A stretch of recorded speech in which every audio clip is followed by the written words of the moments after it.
This is CG Ruthless Sports. I will be brutally honest. Ain't nothing but being brutally honest. Coming at you with another video.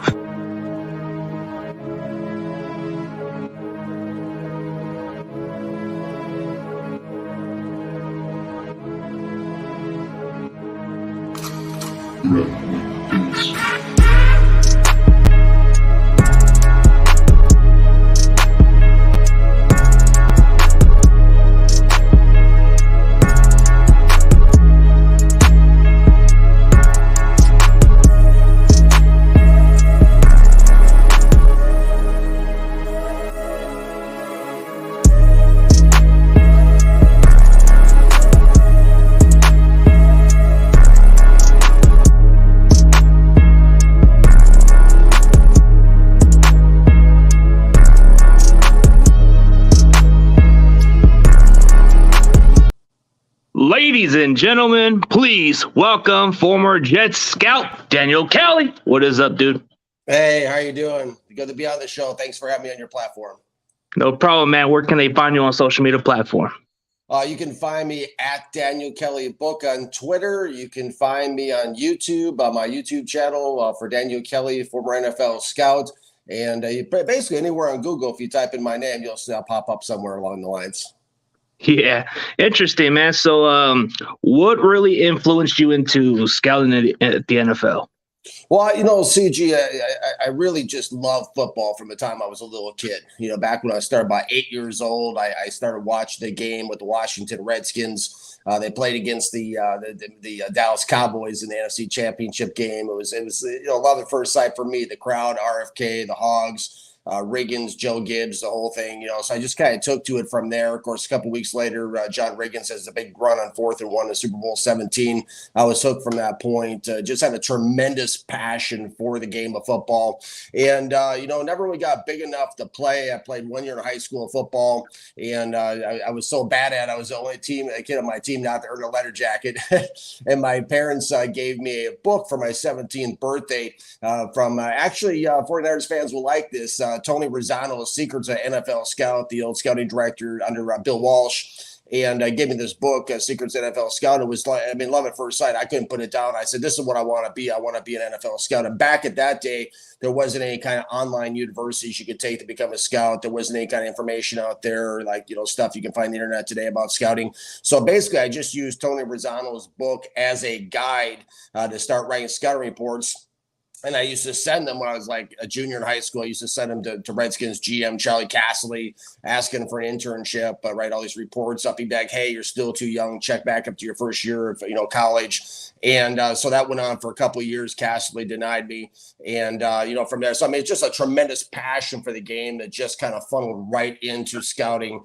And, I would, when I was in high school, I would record games on my VCR. I'd race home. I'd throw my homework in the garbage can. I would just start scouting all night. And I just loved it.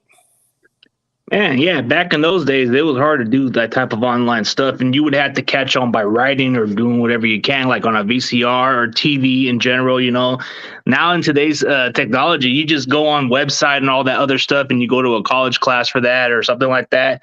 Yeah. But you kind of went in the old school approach way, and then it must have been a grind just in the 90s, right? You just had to work your way up there.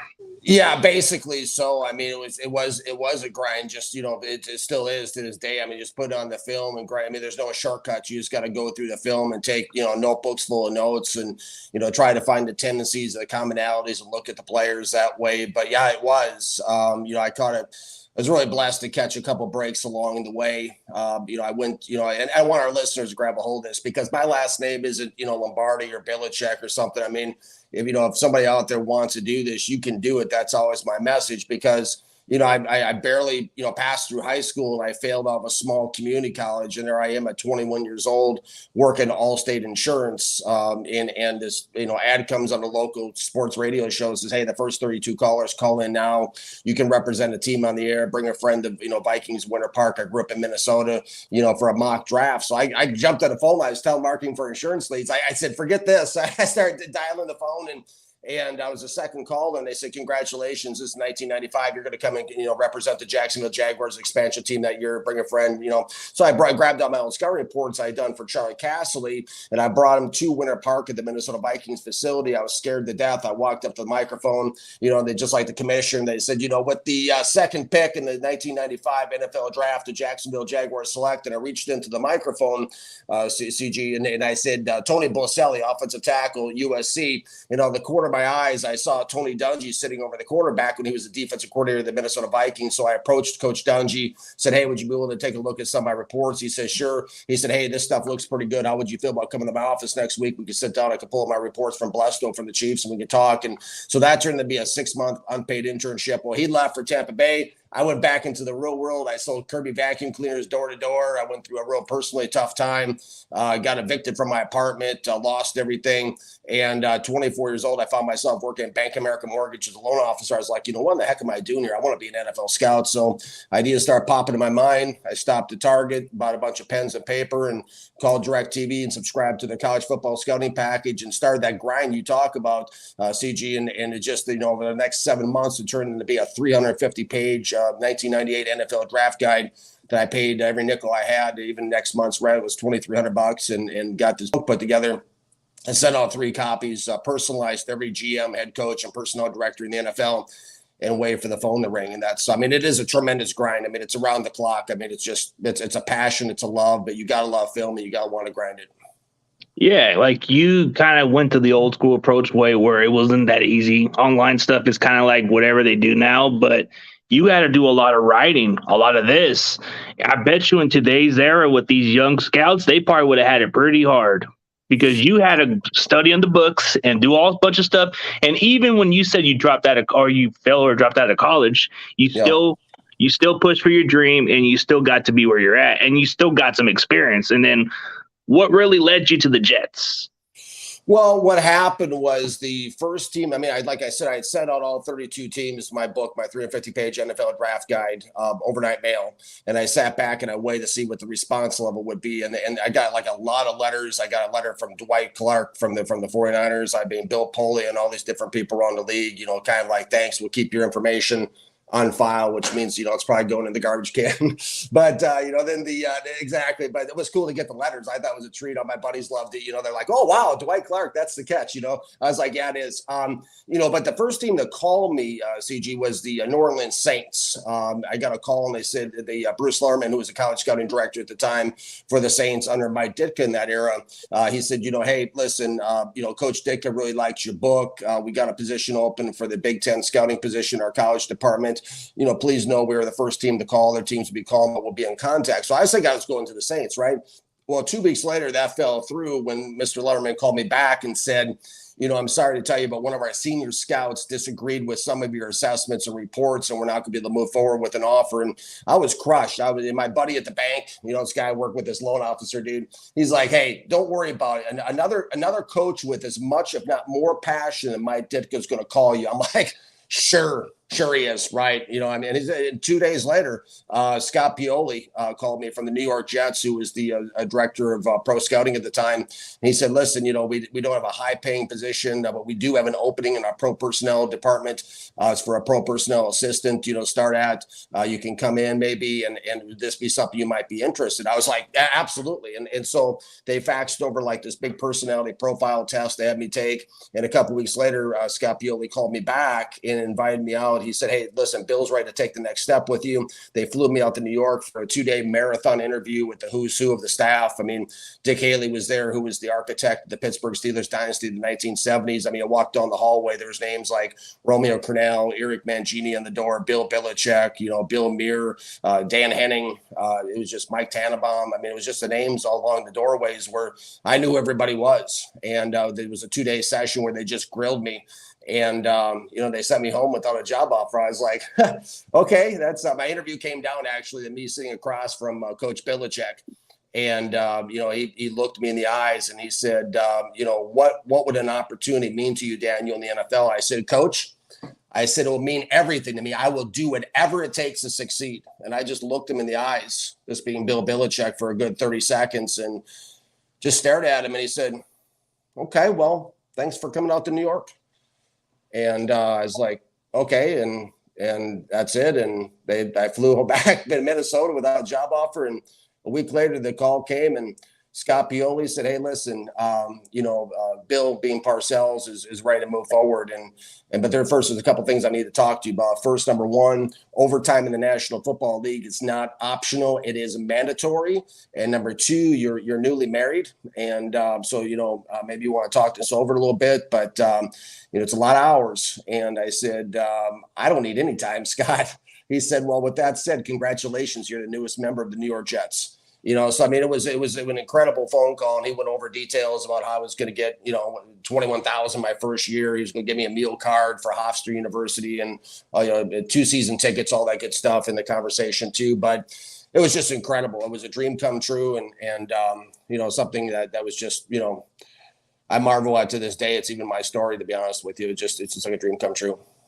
Yeah, getting a break, like a big break that you wanted, and you had opportunities. They kept passing on you, and then the Jets eventually gave you a chance. But yes, sir. When you go back at what you did, man, like you are a pro scout and you do a lot of these critical stuff. So what really caught my attention the most from all the entire Niners community was what you said about what you really said about this individual. Like you even have a TikTok video about him and then other stuff. And, I'm just wondering what got you to just be so critical. Like you had some articles, but you pretty much just keep going constantly. Like this is like your kick toy. I don't get it. Like, I just want to get your opinion about this Trey Lance critical situation that you've been putting on articles, you've been putting on social media.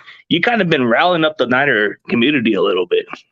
Yeah, absolutely. And it's not intended at all. It's nothing personal. I just want to set that straight. It's nothing personal against the 49ers community. I really admire the passion of the 49ers fan base a lot. I mean, that's what I grew up with a tremendous passion with the Redskins fan base that no longer exists. And so that's what's kind of drawn me to the 49ers community to begin with, is just a tremendous passion that I admire. But it's nothing personal, because this actually started, CG. This actually started, prior to Trey Lance, to answer your question, prior to the time that he was selected by the San Francisco 49ers. It was going way back to the fall of 2020.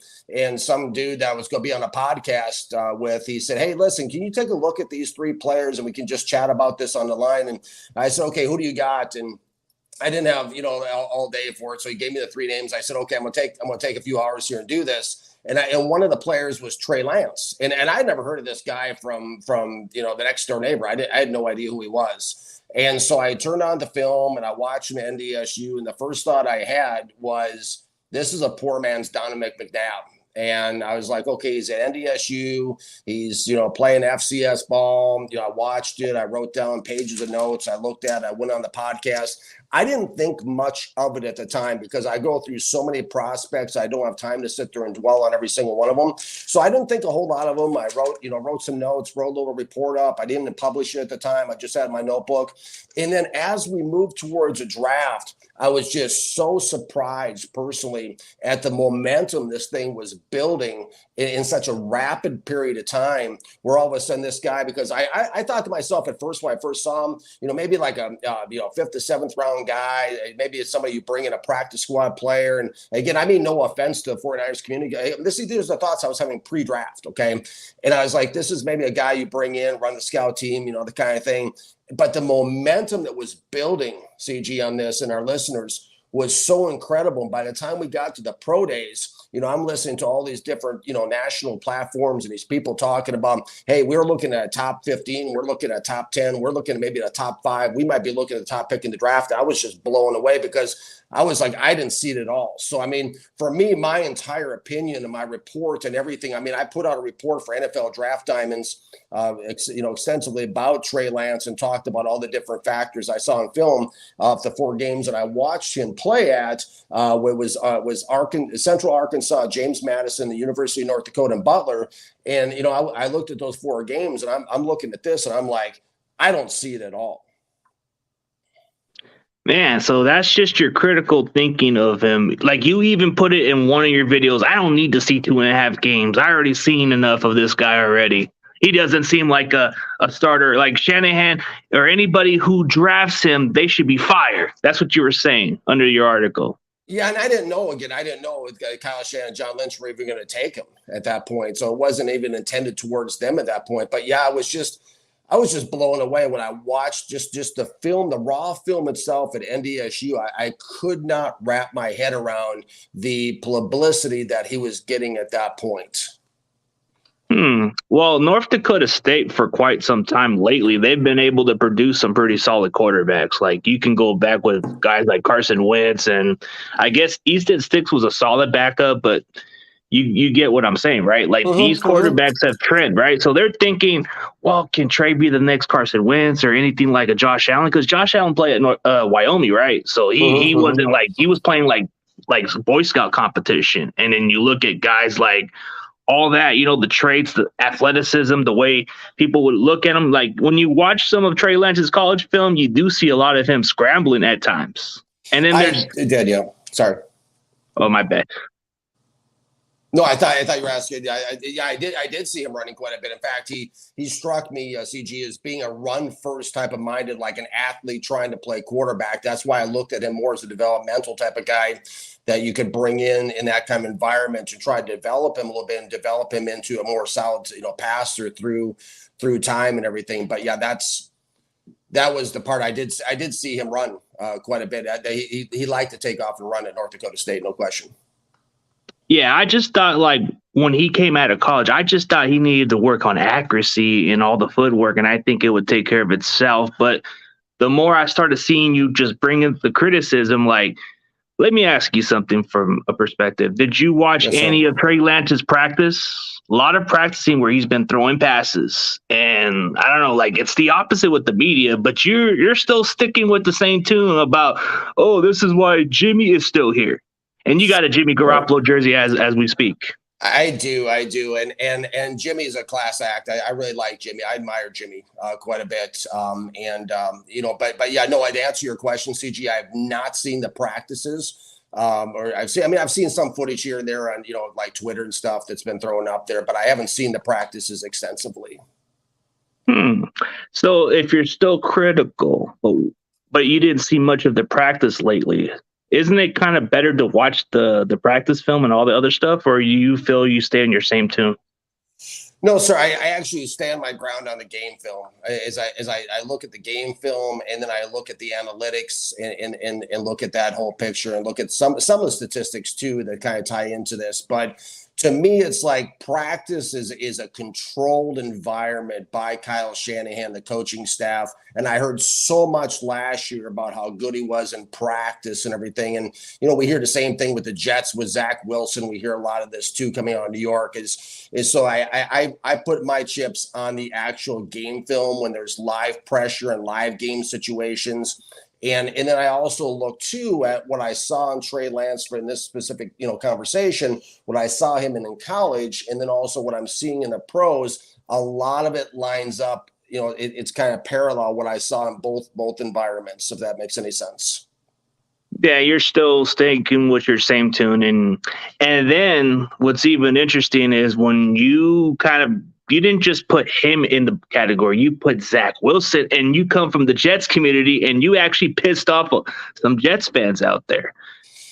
Yeah, and again, it wasn't an intention. You see, this type of thing is, I love fans. Okay, my story is a true story of a fan making the NFL. I love the fans. I'm on the fan side. I think a lot of stuff that that's how I see the game through that perspective, even when I was inside the game. So I have nothing, absolutely zero against the fans. I love fans. And so when I put this information out there, to your point, CG, about Zach Wilson or Trevor Lawrence or any of the rest of these people, I put the information on pre-draft. I had no idea. I mean, there was rumors that Zach Wilson was going to go to the Jets, but we know how it goes on draft day. Anything can happen. It's he ended up there, but I didn't like Zach Wilson when he was at BYU. I didn't understand the craze and all the excitement about Zach Wilson back then. I thought he was a sandlot quarterback, a guy that runs around, tries to ad-lib, make plays, Houdini-like stuff. I mean, that is where he excelled most as a rookie with the Jets too, when LaFleur put him in those environments and situations, was more of the trick plays and rollouts and things like that. But, I didn't think he had the instincts at all for the position of quarterback. And I even labeled him as an interception machine in the National Football League before he came out in the draft. I think he threw he was rated number 26 in the NFL with throwing dangerous type of passes. I think he threw 11 interceptions during the season. And he just holds the ball a little too long in the pocket. He looks unsure. He's hesitant. His ball placement's all over the field. He's throwing it high. He's throwing it low. He's throwing it over the guy's head. His deep ball is just, it's a 50-50 jump ball at best. So, yeah, I wasn't excited about Zach Wilson at all either. And I don't mean to irritate anybody. That's not why I do what I do.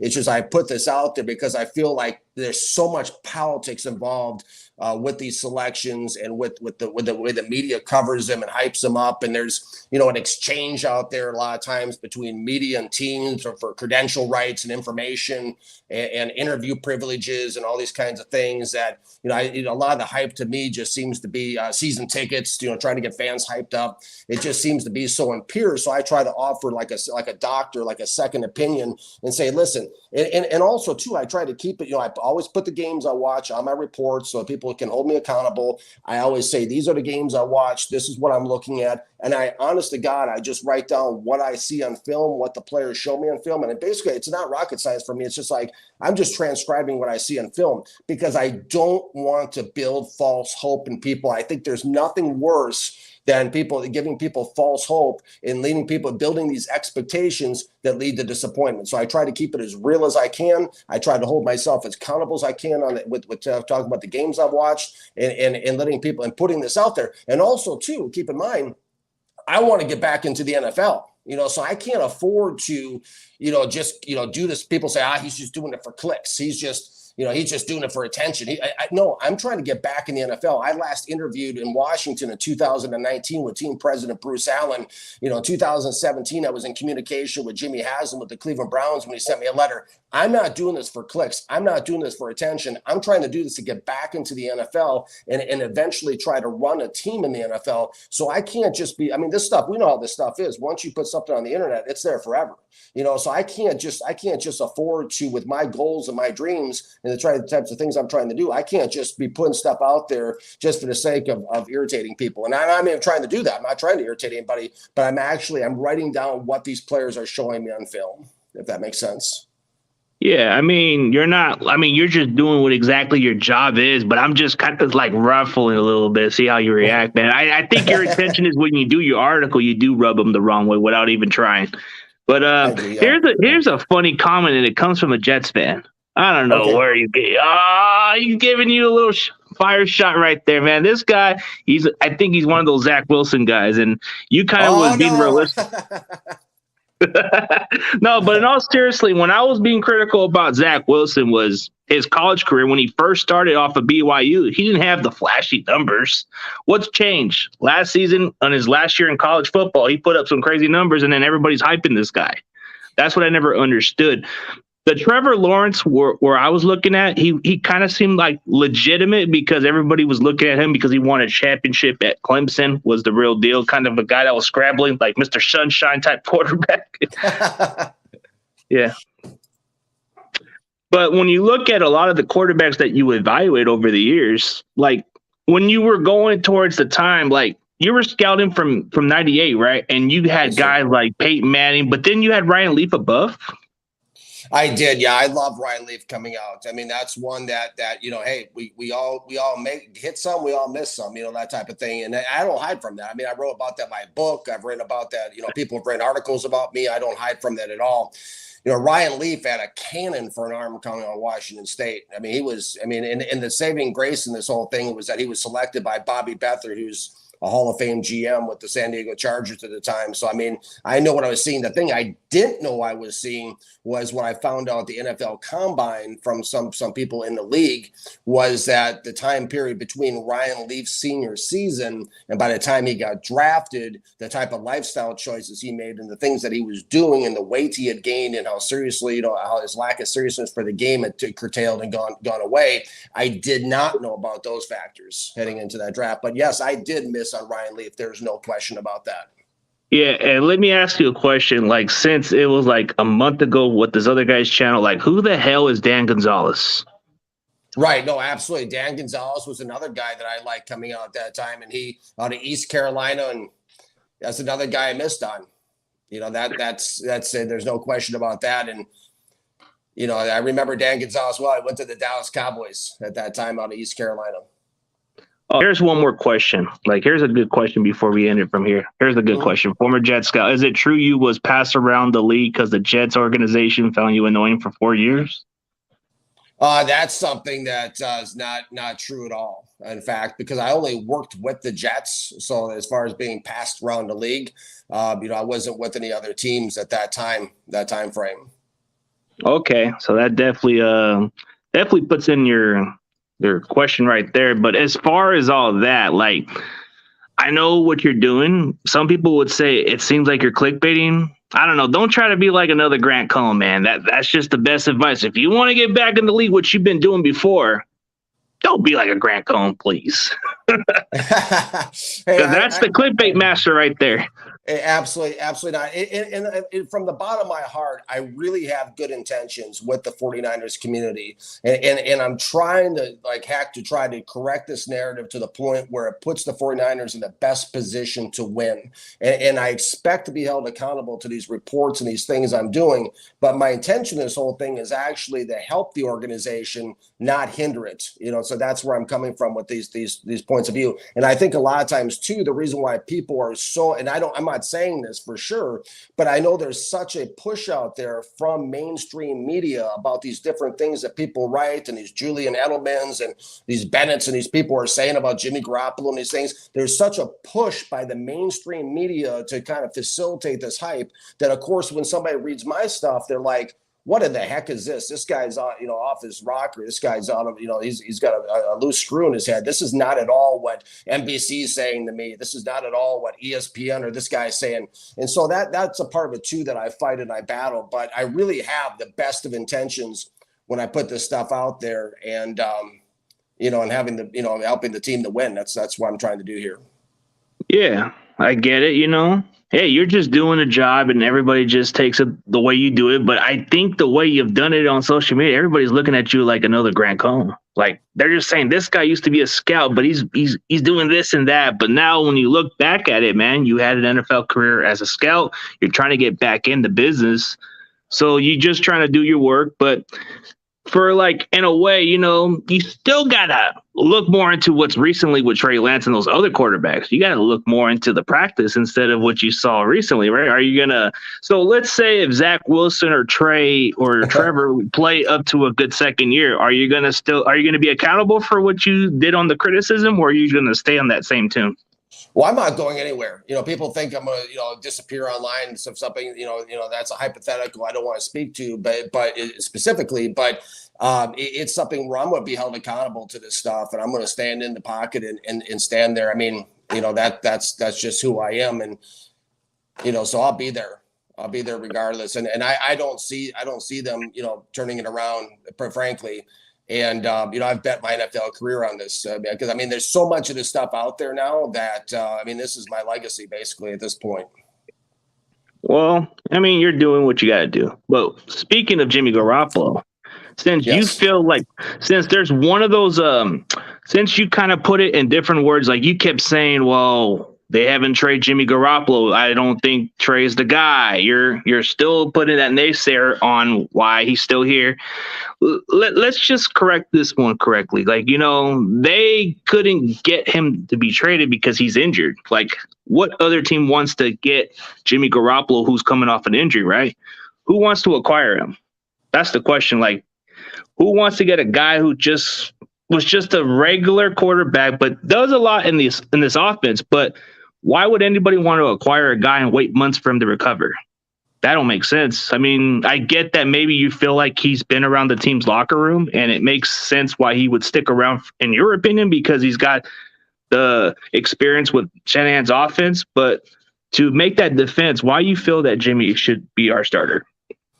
Well, I think that Jimmy's the only quarterback that Kyle Shanahan's been able to win with to date. I mean, Shanahan's had 3 out of 5 losing seasons. He's only been able to win with Jimmy. And I'm not saying when I wrote an article for SI 49ers about Jimmy Garoppolo, I'm not suggesting that Jimmy Garoppolo is like some kind of a world beater or something. I mean, I put a B- grade on Jimmy, but I just think that he's that much better than where Trey Lance is at this point. And I think that he gives the 49ers the best chance to win. This is a guy that has an over 70% winning percentage, for the 49ers in the games that he started. And he's made 2 NFC championship games and 1 Super Bowls and 3, made it to 1 Super Bowl and is in 3 seasons. So Jimmy, to me, has proven that he can do this. And Jimmy fits Kyle Shanahan's offense, which is an offense that's predicated on running the ball and throwing short passes 71% of the time. And Jimmy's more effective at the intermediate level of the field. In the 3 games I looked at Jimmy, he was 67% complete at the intermediate range, whereas Trey was 50%.